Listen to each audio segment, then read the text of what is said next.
बुरे हालात तो सबके जीवन में आते हैं, पर कुछ ऐसे हालात और हादसे होते हैं जिसका सामना करके इंसान बिल्कुल टूट जाता है और मरना बेहतर समझता है। ऐसे ही बुरे हादसे से गुजरी थी हमारी इस कहानी की नायिका मुनीबा मज़ारी। पाकिस्तान की आयरन लेडी के नाम से मशहूर मुनीबा मज़ारी चल फिर नहीं सकती है। इसके बावजूद उन्होंने व्हील चेयर को अपनी मजबूरी नहीं बनाया। आज दुनिया जिस मजबूत इरादों वाली मुनीबा को जानती है, उसकी कहानी किसी ट्रेजेडी से कम नहीं है। आइए जानते हैं मुनीबा की वो कहानी जिसने उन्हें फर्श से अर्श तक पहुंचा दिया। आगे बढ़ने से पहले मैं आपसे अनुरोध कर रहा हूं कि यदि आप चैनल पर नए हैं तो कृपया हमारे चैनल को सब्सक्राइब करें और इस वीडियो को अपने दोस्तों के साथ शेयर करें। मैं मुनीबा मज़ारी बोल रही हूं। मेरा जन्म 3 मार्च 1985 में पाकिस्तान में एक रूढ़िवादी परिवार में हुआ था। मेरे परिवार में लड़कियों के लिए काफी सारी पाबंदियां थीं। अपने सपनों को पूरा करने की आजादी नहीं थी। मैं एक आर्टिस्ट के रूप अपना करियर बनाना चाहती थी, पर 18 साल के उम्र में ही मेरे पिता की खुशी के लिए मुझे शादी करनी पड़ी। पर मेरी शादीशुदा जिंदगी खुशहाल नहीं थी। शादी के ठीक 2 साल बाद मेरे साथ एक बहुत बुरा हादसा हुआ जिसने मेरे जीवन में बहुत कुछ बदल कर रख दिया। मैं अपने हस्बैंड के साथ कार से जा रही थी। गाड़ी चलाते समय हस्बैंड को नींद आ गई और गाड़ी अपना बैलेंस खोकर खाई में गिर गई। मेरे हस्बैंड ने गाड़ी से छलांग लगाकर खुद को बचा लिया, पर मैं गाड़ी में फंसी रह गई और उस वक्त मुझे बहुत सारी इंजरीज आई और मेरी काफी सारी हड्डियां टूट चुकी थीं।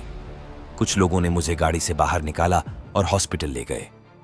हॉस्पिटल जाते समय मुझे काफी तकलीफ हो रही थी और मैं ये जान गई थी कि मेरी आधी बॉडी की हड्डियां टूट चुकी हैं और मेरी आधी बॉडी अपंग हो गई है।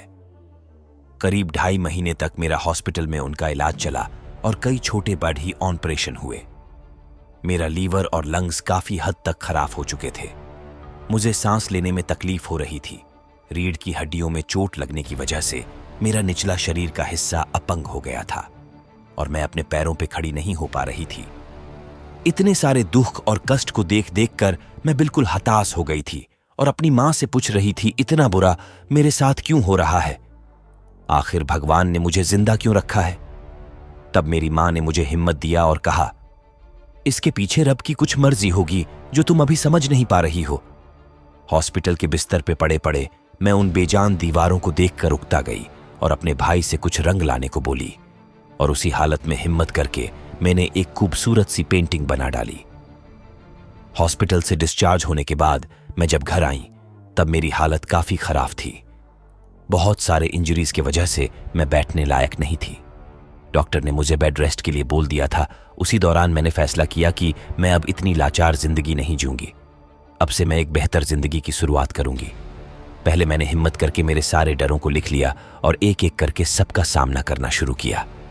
मेरा पहला डर था तलाक। मैं अपने पति से तलाक नहीं लेना चाहती थी, पर मेरे पति ने मुझे तलाक दिया। तब मैंने पूरे हिम्मत से तकलीफ का सामना किया और अपने पति को उनकी दूसरी शादी पर बढ़ाई भी दी और मैं आज भी अपने पति की खुशी के लिए दुआ करती हूं। मेरा दूसरा डर था मां न बन पाना। इस बात पे मैंने सोचा कि बेशक मैं एक बच्चे को जन्म नहीं दे सकती तो क्या हुआ, दुनिया में कितने सारे यतीम बच्चे हैं जिन्हें गोद लिया जा सकता है। और उस हादसे के 4 साल बाद मैंने एक बच्चे को गोद लिया जिससे मेरी मां बनने की इच्छा पूरी हुई। मेरा तीसरा डर था एक अपाहिज और लाचार जीवन जीना। तो मैंने एक बैठा फैसला किया कि अपनी कमजोरी को ही अपना ताकत बनाना और अपने बलबूते पर एक आजाद और खुशहाल जिंदगी जीना, लोगों का सामना करना और जैसे नॉर्मल लोग अपनी जिंदगी जीते हैं वैसे ही अपनी डिसेबिलिटी के साथ एक परफेक्ट लाइफ जीना।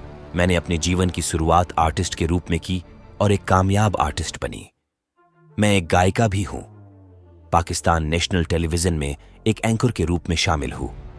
मैं यूएन विमेन की पहली पाकिस्तानी यूएन गुडविल एम्बेसडर बनी और मैंने लोगों के हक के लिए स्पीच देना शुरू कर दिया। अब मैं एक मोटिवेशनल स्पीकर की तरह पूरी दुनिया में जानी जाती हूं। दोस्तों, शायद आपको ये वीडियो देखकर आपका दर्द कम लग रहा हो।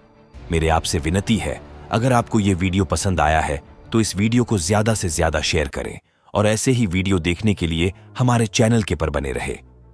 दोस्तों, मिलते ही अगली वीडियो में। जय हिंद।